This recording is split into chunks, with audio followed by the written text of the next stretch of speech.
ये पहला national creators award Mahashivratri के शुभ दिन पर आयोजित हो रहा है। प्रेम मगन नाचे भोला, सिंघीनाद बजावत गावत। वो मोदी की गारंटी नहीं है, 140 करोड़ देशवासियों की गारंटी है। महाशिवरात्रि के मौके पर प्रधानमंत्री ने 400 पार के साथ जीत की हैट्रिक की गारंटी दी। और मैं आपको गारंटी देता हूं, नेशनल क्रिएटर्स अवार्ड के मंच पर मोदी अलग अलग अंदाज में नजर आए और अपना नजरिया सबके सामने साझा किया। प्रधानमंत्री ने भारत की नई ताकत का एहसास कराया और नई तकनीक में दुनिया को लीड करने का मंत्र भी दिया। दुनिया का इंसान है, कुछ बताएगा हमें।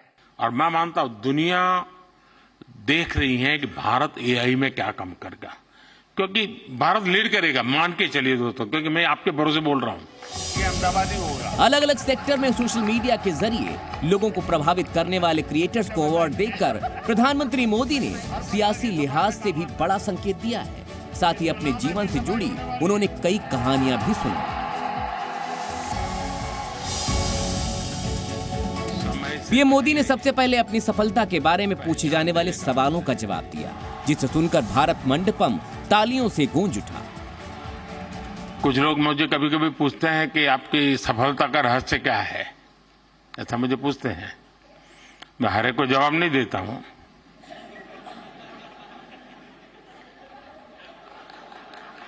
कोई रेस्टोरेंट वाला अपना किचन दिखाता है क्या?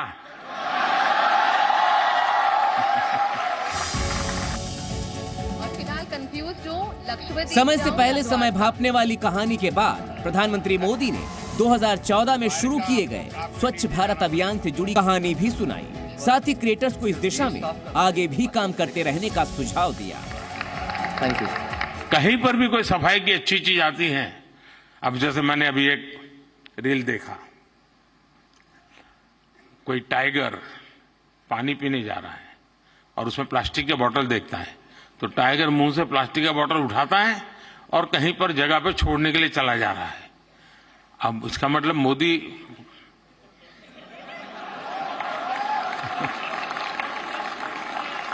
किस किस से बात पहुंचाता है, समझ गए ना?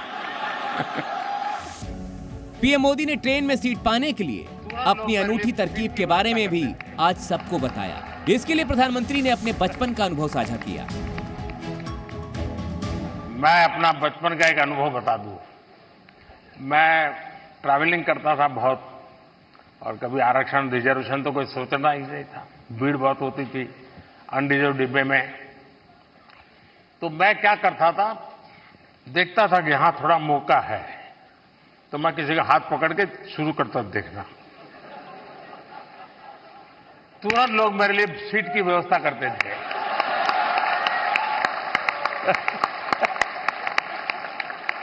आइए आइए बैठिए। प्रधानमंत्री मोदी ने शाकाहारी खाना खाने की वजह से हुई दिक्कत का भी जिक्र किया। इसके लिए उन्होंने सिंगापुर दौरे की कहानी सुनाई। परेशानी से खिलाए क्या उसको? मैं याद है, खैर मैं बच्चा नहीं था तब, मैं ताइवान गया था बहुत साल पहले, तब तक मैं मुख्यमंत्री भी नहीं था। और मेरा कोई 10 दिन का वहां कार्यक्रम, वहां की सरकार ने मुझे बुलाया था। मेरे यहां से गया आइटनरी के साथ, no fish, no eggs, no meat, सब no no no no no. तो उनके लिए परेशानी से खिलाए क्या उसको? हम वेजिटेरियन चीजों का। इसके बाद प्रधानमंत्री मोदी ने बताया कि कैसे जब वो बड़ी मुश्किल से एक रेस्टोरेंट में पहुंचे तो वहां भी वो चौंक गए। राम राम करके वापस आया। मैं देखते ही चौंक गया, क्योंकि किसी को दिखता था चिकन जैसा, कोई दिखता था फिश जैसा, कोई मटन की सारी चीजें दिखती थी। मैंने कहा यार तुम यहाँ कहाँ ले आए मुझे, ये तो सब नॉनवेज है। तो फिर मुझे उन बुद्धिस्ट जो लोग थे उन्होंने समझाया कि साहब यहाँ के लोगों को वेजिटेरियन की तरफ ले जाने के लिए हम वेजिटेरियन चीजों का शेप ऐसा बनाते हैं आप अगर कोणार्क जाएंगे, प्रधानमंत्री ने दुनिया के देशों में भारत की पुरानी छवि से जुड़ी एक कहानी भी सुनाई। इस पे उन्होंने सांप सपेरे वाले सवाल का भी जिक्र किया। दुनिया में ले जा सकते। किसी एक देश में गया था तो एक इंटरप्रेटर मेरे साथ था, तो परिचय वो कंप्यूटर इंजीनियर था, उस सरकार में काम करता था। आखिर में उसने कहा, साहब आपको बुरा न लगे तो एक सवाल पूछना चाहता हूं। मैंने कहा क्या?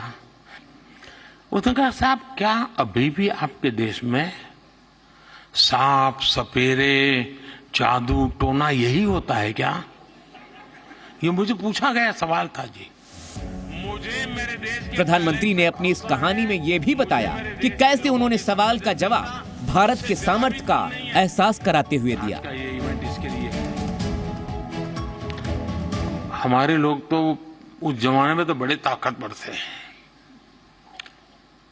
तो सांप बाप उनके लिए बड़ा बाएं हाथ का खेल था। अब मैंने कहा हमारी ताकत बहुत कम हो गई है, और धीरे धीरे धीरे धीरे करके मैंने कहा वो माउस पे आ गए हैं। लेकिन मैंने कहा वो माउस से पूरी दुनिया को हिलाते हैं। प्रधानमंत्री मोदी ने कार्यक्रम में लोकसभा चुनाव का जिक्र किया और संदेश साफ साफ दे दिया कि क्यों और कैसे एनडीए की सरकार रिपीट होने वाली है। मोदी ने पूरे आत्मविश्वास के साथ 400 पार की गारंटी फिर से दोहराई। अगले कुछ दिनों में लोकसभा के चुनाव होने जा रहे हैं। आप ये मत सोचिए कि आज का ये इवेंट इसके लिए है,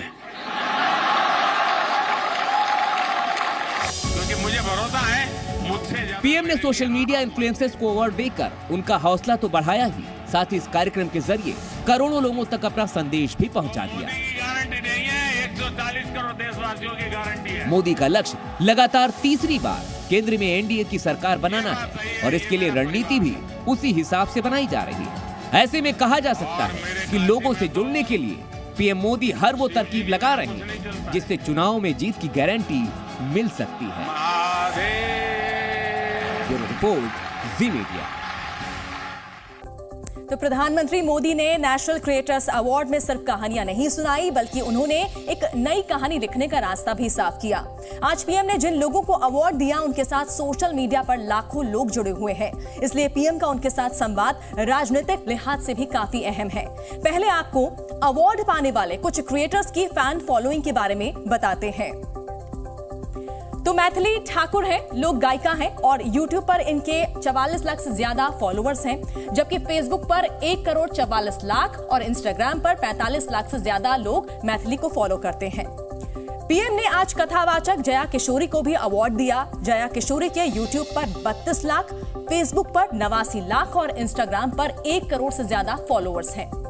काम्या जानी को फेवरेट ट्रैवलर क्रिएटर कैटेगरी में अवार्ड मिला है।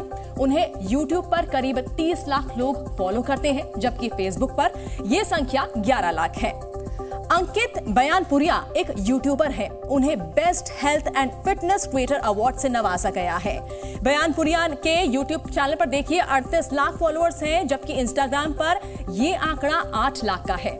सोशल मीडिया पर टेक्निकल गुरुजी नाम से फेमस गौरव चौधरी के YouTube पर 2 करोड़ 35 लाख फॉलोअर्स हैं, जबकि Facebook पर 18 लाख और Instagram पर 50 लाख लोग उन्हें फॉलो करते हैं।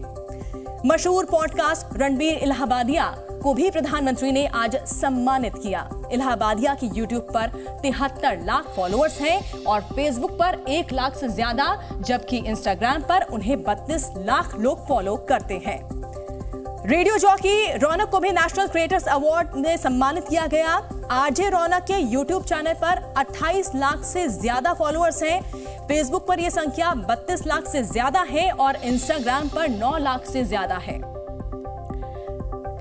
तो जिन 7 लोगों के फॉलोअर्स की संख्या हमने आपको दिखाई है, सिर्फ YouTube पर इनके फॉलोअर्स की संख्या जोड़ दें तो करीब 4 करोड़ हो जाती है।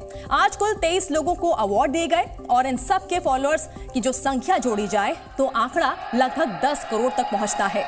यानी मोदी ने एक साथ सीधे 10 करोड़ से ज्यादा लोगों तक अपनी बात पहुंचा दी। इससे समझा जा सकता है कि कैसे सोशल मीडिया इन्फ्लुएंसर के जरिए मोदी अपनी रीच बढ़ा रहे हैं। Z News.